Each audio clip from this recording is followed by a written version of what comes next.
ഉത്തരം പറഞ്ഞു കഴിഞ്ഞാല് ഒന്നില്ലെങ്കിൽ മന്തി അല്ലെങ്കിൽ മന്ദിര ക്യാഷ്, അതല്ലെങ്കിൽ ഇരിക്കുന്ന ആൾക്കാര് അപ്പൊ ഒരു 100 രൂപ 100 രൂപയിൽ 10 നോട്ടില്ലാതെ 10 നോട്ടാവും വേണം, 100 രൂപ വേണം. 10 നോട്ടില്ലാതെ ഇപ്പൊ 10 നോട്ട് വെച്ച് കഴിഞ്ഞാല് 100 രൂപ അല്ലെ? അങ്ങനെ 10 പാടില്ല. 20 പറ്റും, 50 പറ്റും, 5 പറ്റും, അങ്ങനെ 10 നോട്ടാകണം. 100 രൂപ ആവും വേണം. ആർക്കും അത് ഒപ്പിച്ചേരാൻ പറ്റിയ കണക്ക് ഇപ്പൊ തന്നെ കൂടിക്കൂടും. 50 വെച്ച ഒരു നോട്ടായി, എക്സാമ്പിൾ പറഞ്ഞത്.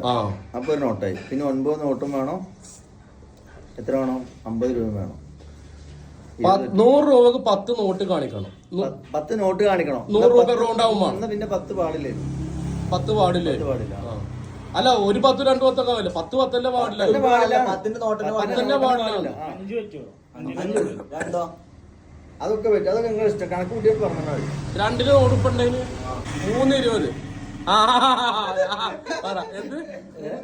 320. അപ്പൊ 60 രൂപയായി. ഞാൻ വേണം. ഇനി കിട്ടാൻ ചാൻസ് കിട്ടോ? മുന്നേ ചിരി മാറുണ്ട്.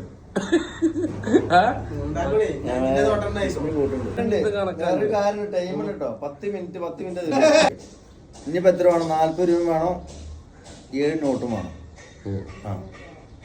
അതിന് മത്തിയല്ലേ 50 ആക്കണോ? 50 ആക്കിയാൽ അപ്പൊ 6 എണ്ണം വരുള്ളൂ. രണ്ടിച്ചാകുമ്പോ തുറക്കുവോ? വേഗം പറ.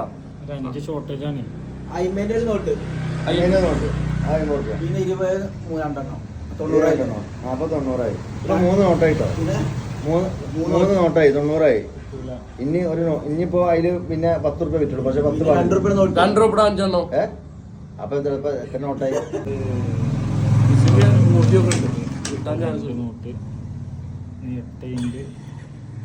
ശരിക്ക് മാസ് പറഞ്ഞ കണക്ക് ശരിക്കും ആദ്യം മുതൽ പറ. ആദ്യം എത്ര പറഞ്ഞ? നിക്ക്, ആദ്യം മുതൽ പറയും. ആദ്യം എത്ര പറഞ്ഞ? 50 നോട്ട്. പിന്നെ 20 നോട്ട് എത്രണ്ണം? 3 പോയി. 80 രൂപ. 2 എണ്ണം പോയി.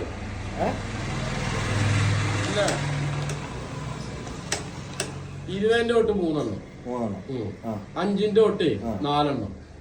അപ്പൊ എത്രയായി? അപ്പൊ 7 എണ്ണായി. 80. ഇനി ബാക്കി 15. 3 എണ്ണം. ഒരു 10 2 5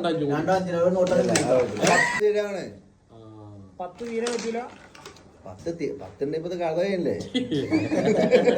കഴിഞ്ഞിട്ട് നമ്മളെല്ലാരും ഞാൻ പറഞ്ഞുതരാം. 3